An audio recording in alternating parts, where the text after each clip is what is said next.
Prince William is in some hot water after he spoke at a ceremony that celebrates African-based leaders in the field of wildlife conservation. During the Duke of Cambridge's speech, he apparently made some comments that many on social media are criticizing him for. Some have described what he said as being racist, hypocritical, and morally backward, which are some heavy accusations. According to The Times, who first reported on Prince William's speech, he made the following remarks to a London-based audience. The increasing pressure on Africa's wildlife and wild spaces as a result of human population presents a huge challenge for conservationists as it does the world over. But it is imperative that the natural world is protected not only for its contribution to our economies, jobs, and livelihoods, but for the health, well-being, and future of humanity. We owe it to our children and future generations to act now. Now, what many are saying that he is suggesting with these comments is that if the African population continues to grow, this will in turn mean that there will be less wildlife for the royals to hunt. Given the royal family's colonialist past, these comments left many feeling deeply uncomfortable. Commentator Michael Knowles tweeted about Prince William's renewed attack on population growth in Africa and said, "If the natives keep reproducing, there won't be as many impalas for me to shoot."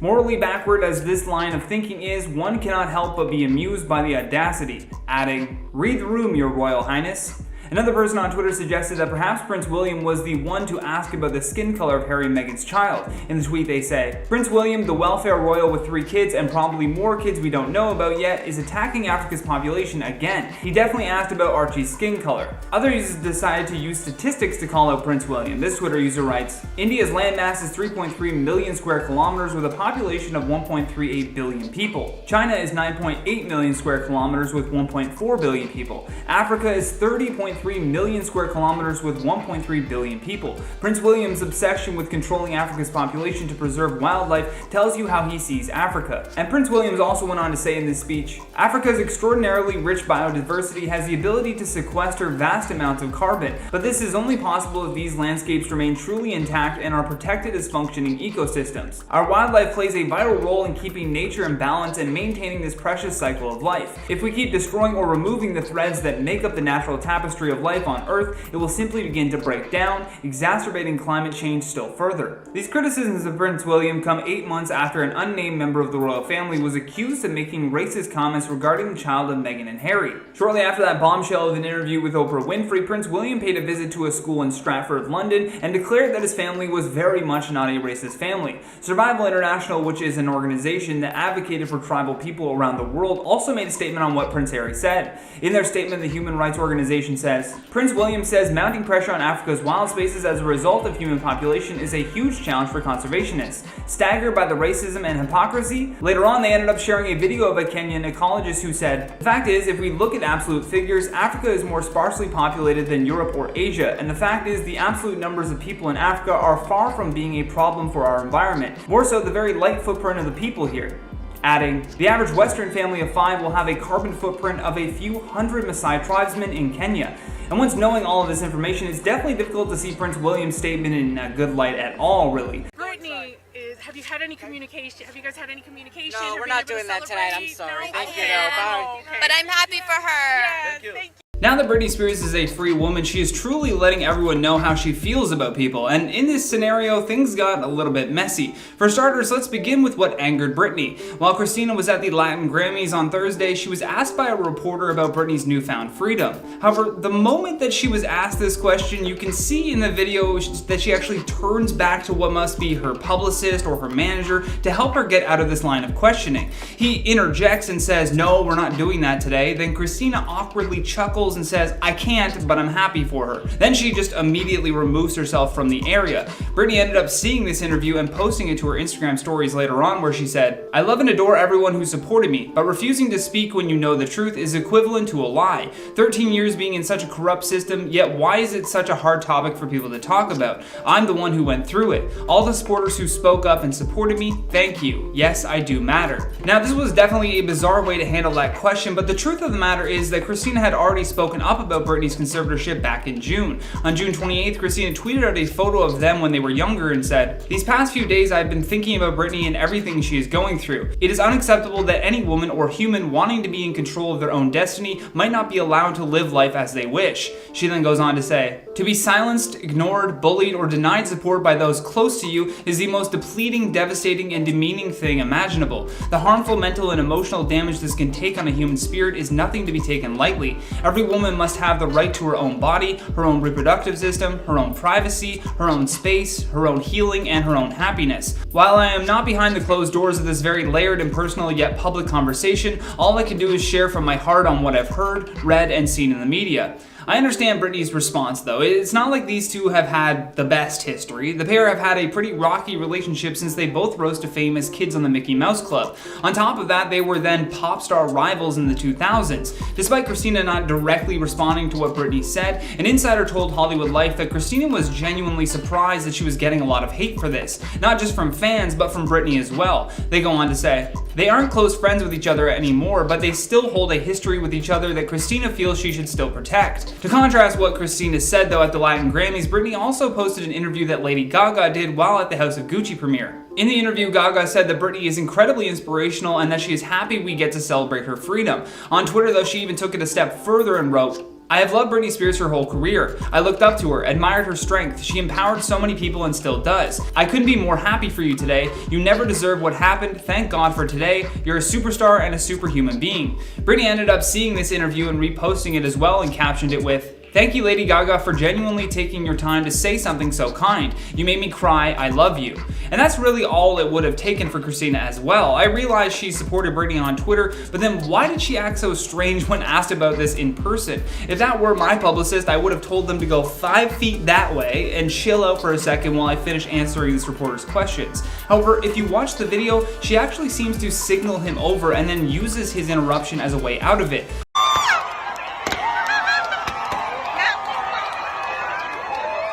After nearly 14 years of losing the power over her personal and financial affairs, Britney Spears is finally free from her conservatorship. Today in the Los Angeles County Superior Court, Judge Brenda Penny officially terminated Britney Spears' conservatorship. This was set to happen effective immediately upon the decision, which will free the 39-year-old pop star from the control of her father. In the conservatorship, Jamie Spears had control over her every decision about her work, who she could speak with, and how she was allowed to even spend her money. This dates back all the way to 2008, and now finally Britney is able to live life on her own terms. In a post celebrating her big win, Britney said, "Good God, I love my fans so much, it's crazy. I think I'm gonna cry the rest of the day. Best day ever. Praise the Lord. Can I get an amen? Hashtag freed Britney." Britney's attorney, Matthew Rosengart, told the courts today, "The time has come after more than a decade for the conservatorship to be terminated in its entirety. And this ruling is a terrific way to end what must have been an awful chapter of Britney's life." In her initial hearing that was leaked to the public, Britney really exposed how terrible conservatorships can be, and this statement may actually lead to the law changing.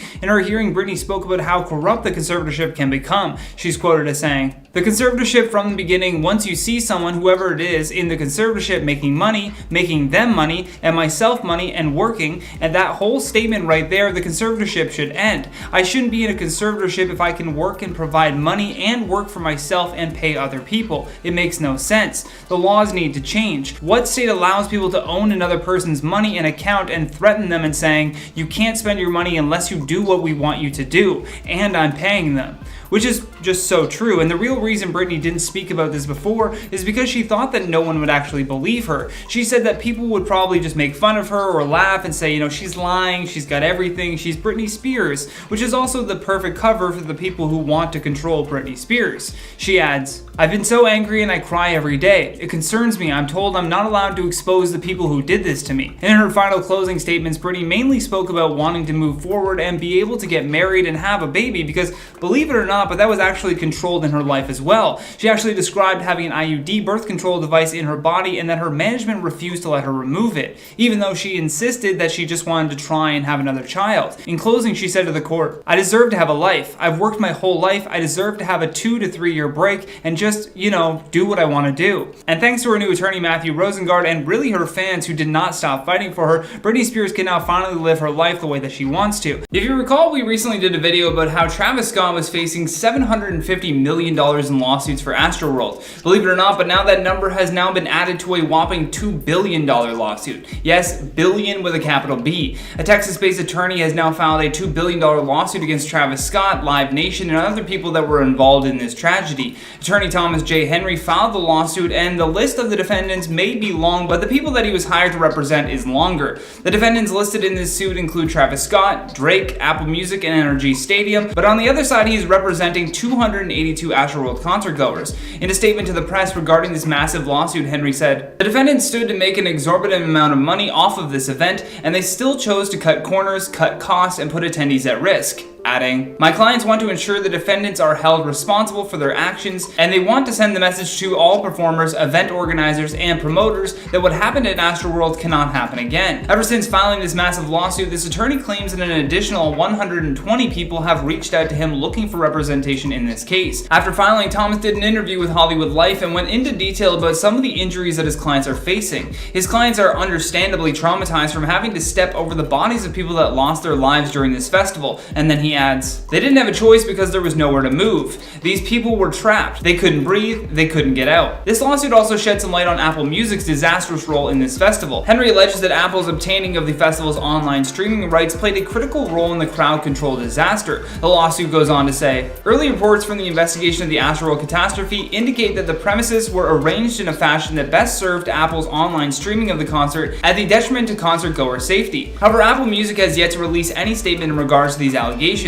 Travis Scott is making sure to act fast though, and announced soon after that he would be paying for the funeral costs of the victims at Astroworld. However, with a $2 billion lawsuit on the table, I don't know how much of that he will personally have to fork up. He might not have the money to help pay for these funeral expenses. Live Nation and another promoter called Score More also released a statement on how they will be handling the next steps. On Twitter they said, "We wanted to provide an update on the steps that Score More, Live Nation, and the Astroworld Fest team have been taking. Throughout the weekend, we have been working to provide local authorities with everything they need from us in order to complete their investigation and get everyone the answers they are looking for. Our staff has met with local authorities to provide information, and we have also provided them with all footage from our CCTV cameras. Loadout of the site and equipment is currently paused to give investigators the time they requested to walk and document the grounds. Full refunds are being offered for all those who purchased tickets, and most importantly, we are working on ways to support attendees, the families of victims, and staff, from providing mental health counseling to setting up a health fund to help with costs for medical expenses. Our entire team is mourning alongside the community." Also, just so we're clear, this $2 billion lawsuit is on top of the other $750 million that attorney Tony Busby is seeking for 125 other people that were also affected by this tragedy.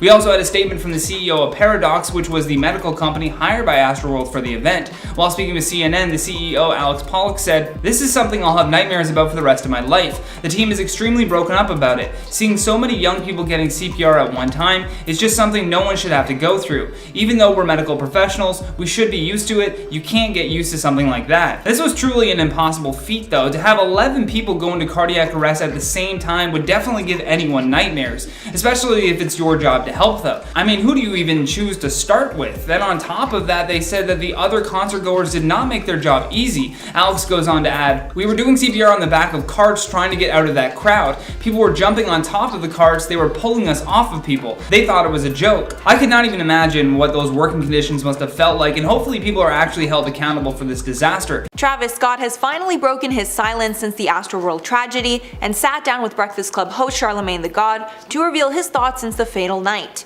And unfortunately, fans are not happy with what he had to say because he basically took zero accountability for what happened. The 50-minute interview was posted to YouTube, and during the talk the pair discussed plenty of burning questions that fans had about Travis's point of view that night. When Charlamagne asked when Travis knew what took place, Scott said, quote, "I didn't know the exact details until minutes before the press conference after the concert, adding that people pass out at concerts and things like that, but never this bad." When Charlamagne asked if he heard people shouting help whenever he stopped performing, Scott said that he didn't hear any of those screams. He says he wants to always make sure that fans get the help that they need, but he didn't hear or see anyone asking for help.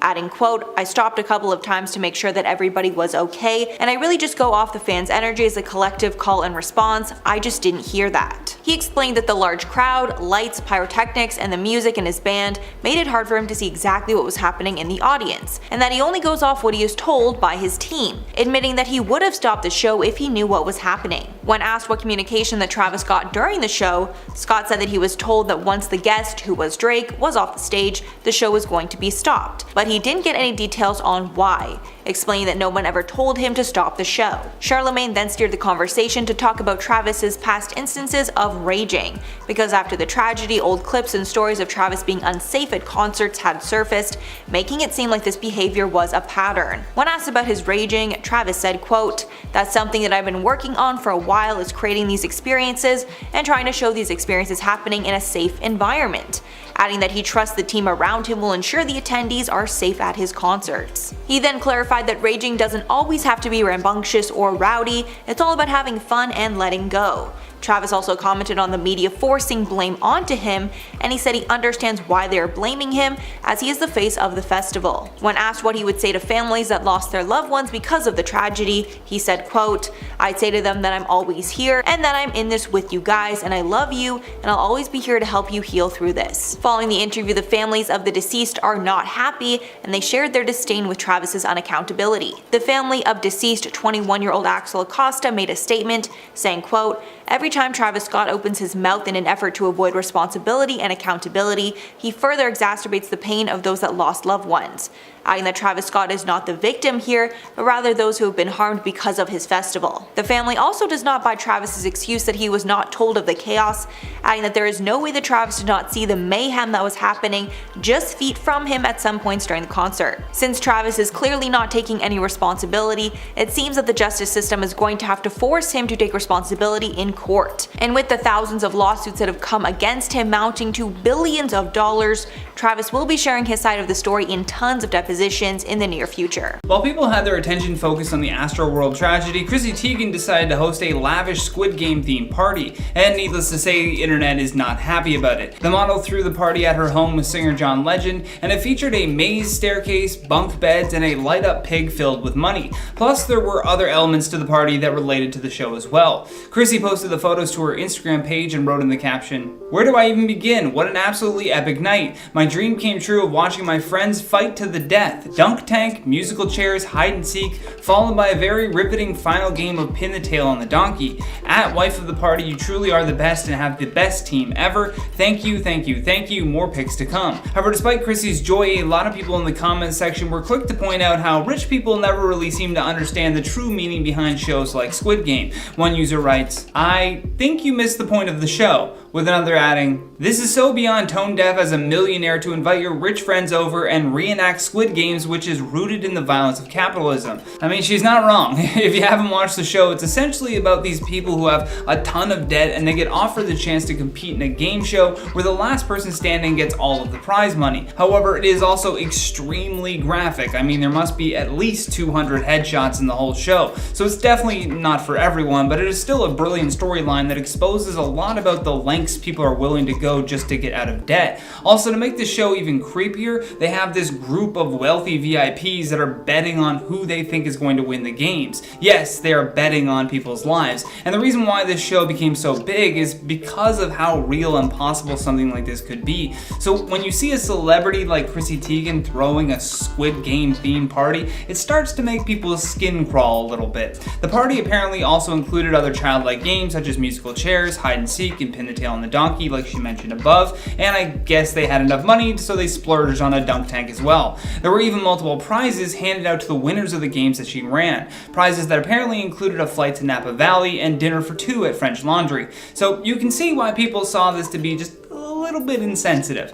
considering the whole point of the show was about poor people risking their lives to have wealth like Chrissy Teigen. Are people blowing this out of proportion a little bit? Yeah, that's what people always do, but I really think that this is just another example of how much being a celebrity affects the way that you think. She probably saw no issue with this because she doesn't really see the reality of people living paycheck to paycheck, or not knowing where their next meal is going to come from. To Chrissy, this was probably just another horror show that she watched on Netflix because she heard it was really popular. That being said, she must have noticed the number of comments on her post calling her out because the comment section has been limited. I guess she just can't really see that if the Squid Games were real, she'd be more than likely found in that safe VIP room getting fed grapes or whatever. You'd think her husband would at least be like, "Hey, sweetie, maybe don't post that." But who knows though, maybe he did say that and she just didn't care or ignored him. I feel like after her Courtney Stodden bullying scandal, she should probably just chill out on the controversial post for now. The father of the young Rust Armour is now claiming that the set of the Western film was sabotaged. Alec Baldwin had just recently denied pulling the trigger and blamed an accidental discharge for the prop revolver going off, but he also was adamant that he had no idea live rounds were present on the set.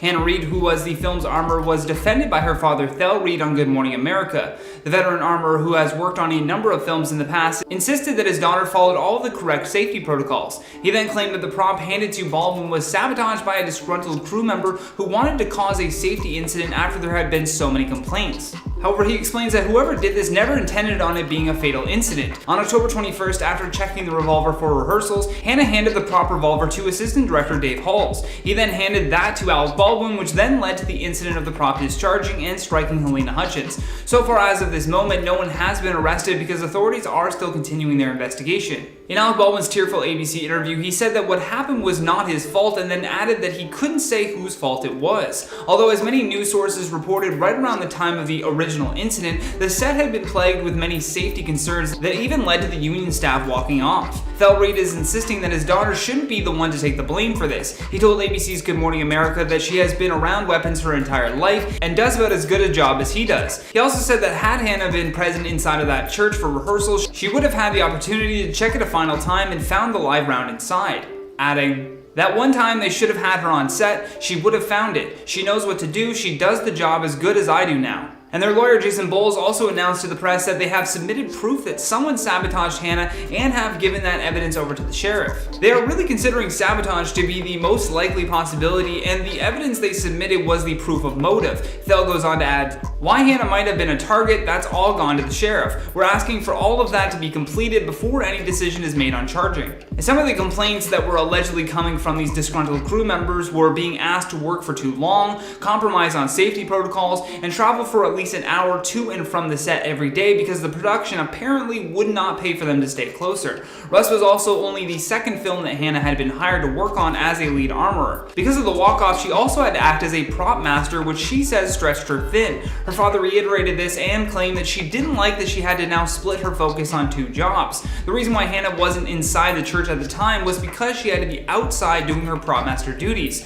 According to Hannah's attorney, she checked the weapon and then handed it to Dave Halls, as I mentioned earlier, who has also admitted to not checking every chamber before passing it off to Alec Baldwin. The attorney adds, "She had two duties, prop duties and armorer duties. She had spun the cylinder, given it to Halls, shown him each of the 6 rounds, given it to Halls. He was going to take custody of that weapon then." At the end of the day though, it will be up to the sheriff's department to determine who is at fault once their investigation comes to a close. Kim Kardashian is asking a judge to be declared as legally single amid Kanye West changing up some of his lyrics, begging Kim to run right back to him.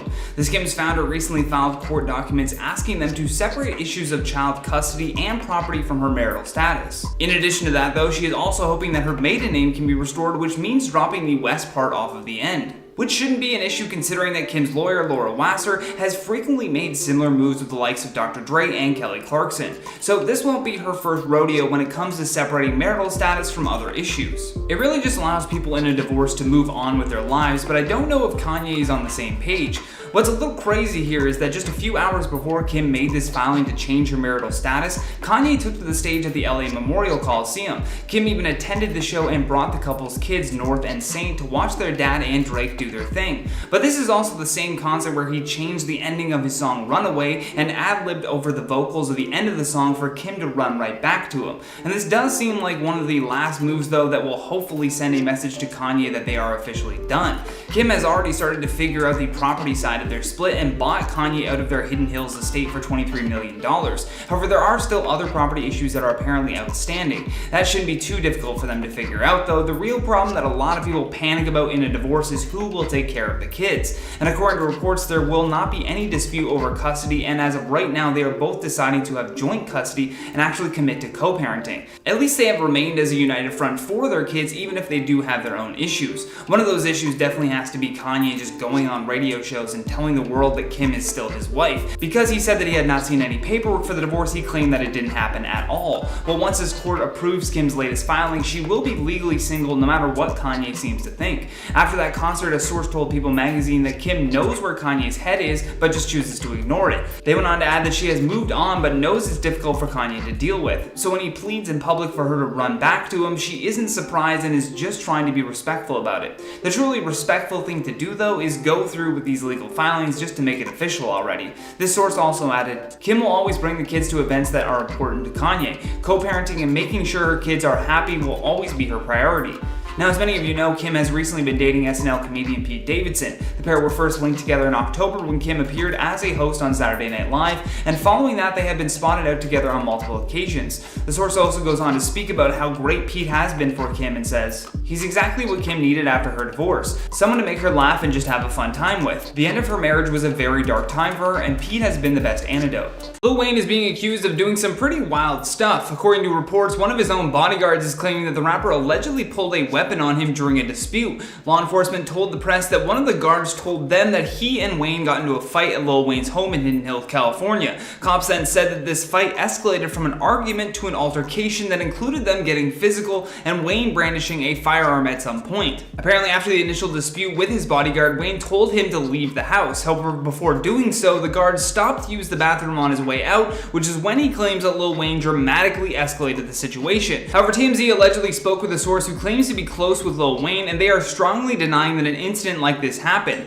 adding that Wayne doesn't even own a weapon. But it's not like Wayne was just accused of pulling out a little pea shooter. According to his bodyguard, he told the police that Wayne pulled out an AR-15, which understandably so is the moment that the guard decided to run out of the house towards that gated community's guard shack, which is where he then called the police to notify them of what just happened. The police did eventually arrive at the home to get Wayne's side of the story, but apparently he had already left. According to the bodyguard, the fight between the two started when Lil Wayne accused him of taking photos and leaking them to the media. What's odd though is that other law enforcement sources involved with the case have told the media that they are having a hard time with the bodyguard's story. When arriving to interview him and investigate what happened, the guard didn't have any marks on his body or injuries from this alleged physical confrontation, and the guard also didn't want to press any charges against Lil Wayne. But regardless, the police will be investigating this incident to find out exactly what happened. Previously, Lil Wayne was facing up to 10 years in prison after he pleaded guilty to a federal weapons charge, but he got lucky and ended up being pardoned by outgoing President Donald Trump back in January. Back in December of 2019, authorities had received an anonymous tip that Lil Wayne was allegedly transporting illegal substances on his private jet. When the police ended up searching his plane at a Miami airport, they found a gold-plated Remington 1911 loaded with 6 rounds of ammo,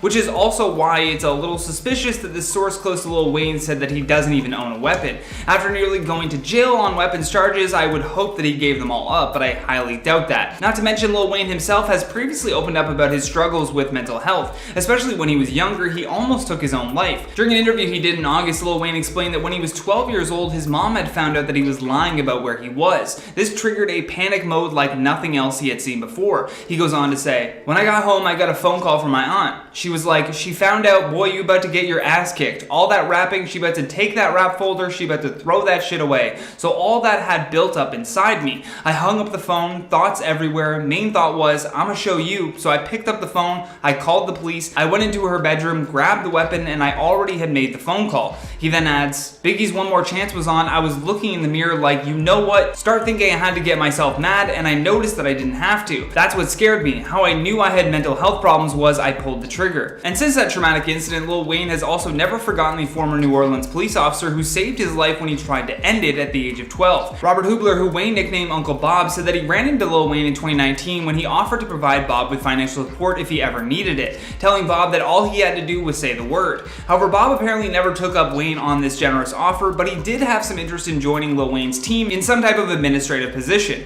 After intentionally shooting himself in the chest, Bob was the first person on the scene that came to rescue Wayne from what many believe was just an accidental shooting. Even all of these years later, though, Wayne is still trying to repay him for saving his life. If you recall, back in 2015, he even rapped about Bob saving him on the track called London Roads.